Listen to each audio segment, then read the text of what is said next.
J-35A stealth लड़ाकू विमान देगा चीन और इसके लिए अगस्त में डिलीवरी की तारीख भी तय कर ली गई है। अब क्या भारत को घबराने की जरूरत है? पाकिस्तान को अगर चीनी स्टेल्थ फाइटर जेट J-35A मिलता है तो उसकी एयरफोर्स के लिए यह कितनी क्रांतिकारी छलांग साबित हो सकती है। कम से कम टेक्नोलॉजी और एडवांस फाइटर जेट के फ्रंट पर वो भारत के खिलाफ बढ़त हासिल करता हुआ दिखाई दे रहा है। अगर ऐसा होता है तो दरअसल ये 5th जनरेशन फाइटर प्लेन्स में शुमार है। फिफ्थ जनरेशन फाइटर प्लेन्स क्या होते हैं बताएंगे आपको। और हां, भारत के पास अभी तक कोई स्टेल्थ फाइटर जेट नहीं है जो कि J-35A है। और साथ ही साथ भारत के पास एडवांस फाइटर जेट में सिर्फ राफेल है जिसकी संख्या भी भारत के पास सिर्फ 36 है, 36। पाक के आखिर इरादे क्या है? जब हम कोई माल मार्केट में लेने के लिए जाते हैं, ये तो फाइटर प्लेन्स है भाई, हम समझते हैं कि उसकी क्या क्या खूबियां हैं। क्या खूबियां हैं J-35A की? ये 5th जनरेशन क्या होता है? भारत के पास राफेल है, सुखोई है, वो कहां पर टिक पाएंगे? F-35 जो पाकिस्तान ने ऑलरेडी लिया हुआ है, उससे क्या मुकाबला होगा? F-16 सॉरी, F-16 JF-17 जो चाइना से पहले लिया हुआ था। देखिए, ये जरा कंपैरिजन बताइए, समझाइए। स्टील्थ फाइटर जेट, ये बेसिकली अगर समझे स्टील्थ फाइटर जेट एक स्टील्थ जो है टेक्नोलॉजी है, राइट। फाइटर जेट्स के ऊपर में कोट किया जाता है टेक्नोलॉजी। 5th जनरेशन में स्टेल्थ टेक्नोलॉजी होती है। 5th जनरेशन में स्टील्थ टेक्नोलॉजी की मदद से बनाए जाते हैं।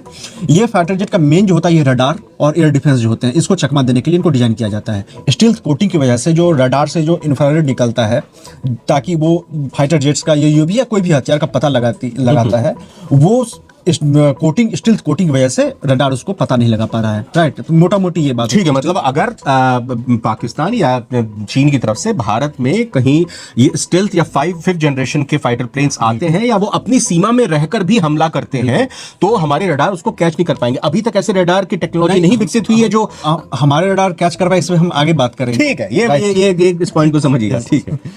दूसरी बात है कि इसमें स्पीड इसकी ज्यादा होगी, राइट, J-35A की। उसके बाद इलेक्ट्रॉनिक वारफेयर जो होता है, इसका इसमें क्षमता ज्यादा होगी। इलेक्ट्रॉनिक वारफेयर मतलब ये होता है कि जो आप जैसे रडार है, सिस्टम है, या अलग नेटवर्क सिस्टम और नेविगेशन सिस्टम होता है। इलेक्ट्रॉनिक वारफेयर से क्या किया जाता है कि आप दुश्मन की जो सब सिस्टम होते हैं उसको आप लॉक कर देते हैं, जाम कर देते हैं, या फिर उसको तबाह कर देते हैं, राइट। इससे क्या होता है कि दुश्मन के रडार जो आपको ट्रैक करने वाले हैं या एयर डिफेंस सिस्टम जो आपको मारने वाले हैं, आप उस क्षमता को पहले ही खत्म कर देते हैं। तो ये इसमें ज्यादा मजबूती होगा, नेटवर्किंग इसका ज्यादा बेहतर होगा।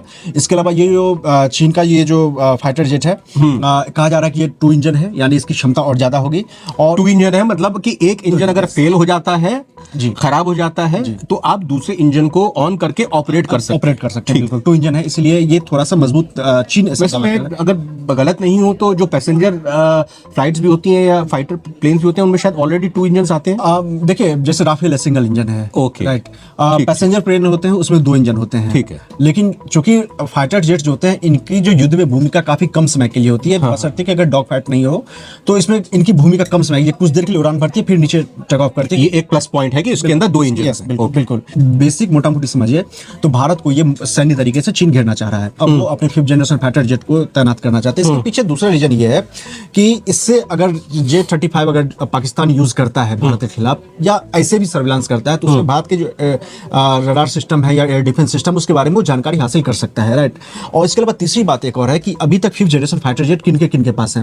एक हो जाता है चीन, एक अमेरिका, एक रूस। 3 देशों के पास 5th जनरेशन फाइटर जेट है। तुर्की भी जो है F-35 हुआ अमेरिका का पास, ये अपना 5th जनरेशन है। बिल्कुल सटीक, ये एक्चुअल में 5th जनरेशन फाइटर जेट, ठीक है। रशिया का कौन सा हुआ? Su-57 है, उसको Su-57। इंडिया के पास जो है कौन सा है? सुखोई Su-30M के आए हैं, लेकिन वो 5th जनरेशन नहीं है। हाँ, वो 57 अभी इंडिया ने कोई डील वगैरह उसके लिए नहीं किया, लेकिन और एक तुर्की बना रहा है कान नाम से, KNN उसका अपने घर पर बना रहा है। उसका प्रोडक्शन मतलब हो चुका है, उसका प्रोटोटाइप का टेस्ट हो चुका है, और मेरे ख्याल से शायद मतलब 3 देशों के पास है। यस, और 4 या 5 साल में तुर्की की वायुसेना में कान फाइटर जेट है वो शामिल हो जाएगा। तो बेसिकली चीन का इरादा ये है कि अगर भारत के खिलाफ ये फाइटर जेट को आजमा करके, वो कई देश जो फाइटर जेट खरीदना चाहते हैं 5th जनरेशन, और जिनके पास विकल्प नहीं है, क्योंकि अमेरिका के फाइटर जेट्स कई सारी शर्तों के साथ आते हैं, रूस के पास अपनी समस्याएं हैं, तो चीन यहाँ पे चाह रहा है कि हम स्टार्ट में जितने से जितने ज्यादा देशों को बेच सके, वो बेसिकली इस रणनीति पे काम कर रहे हैं। अब आप ये बताएं मेरे को, ये टी शर्ट आपने जब खरीदी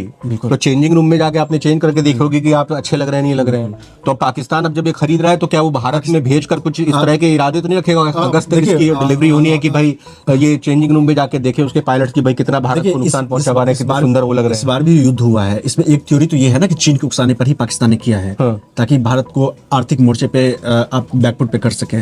पाकिस्तान को J-35 मिलने जा रहे हैं चाइना से, और शायद इसी साल मिल जाएंगे। हालांकि बातचीत पिछले साल की थी, लेकिन J-35 स्टेल्थ फाइटर उनको इसी साल शायद डिलीवरी मिलने जा रही है। करीब 40 प्लेन्स उनको मिलेंगे। पाकिस्तान को J-35 मिलने जा रहे हैं, ऑलमोस्ट कंफर्मेशन है इसका। अब करीब 40 मिलेंगे उनको। और ये J-35, जी हाँ, J-35AE है ये, जी हाँ। इसकी डिलीवरी 2026 में हो सकती है। अभी हालांकि कंफर्मेशन नहीं हुआ है।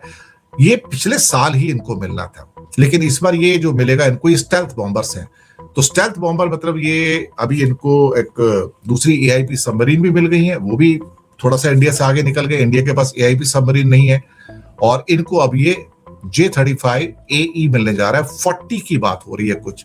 इससे पहले J-10 भी उनके पास है, JF-17 भी उनके पास है।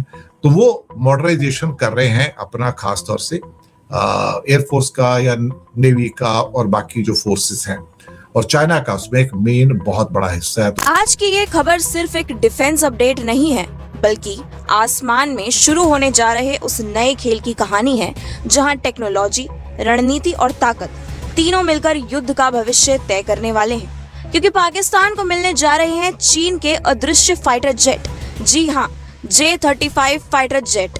और सवाल ये है कि क्या भारत का सबसे ताकतवर हथियार दसौर रफाले इसका जवाब दे पाएगा। कल्पना कीजिए, एक ऐसा विमान जो रडार पर दिखे ही नहीं, जो दुश्मन के इलाके में घुसकर हमला करे और वापस निकल जाए बिना कोई निशान छोड़े।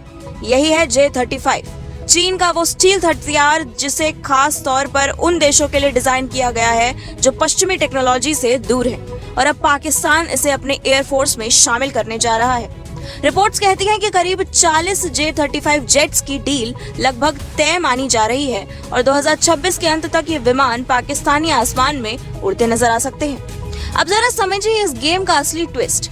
J-35 कोई साधारण फाइटर जेट नहीं है, ये 5वीं पीढ़ी का स्टील्थ फाइटर है, यानी वही कैटेगरी जिसमें दुनिया का सबसे एडवांस जेट F-35 लाइटनिंग 2 आता है।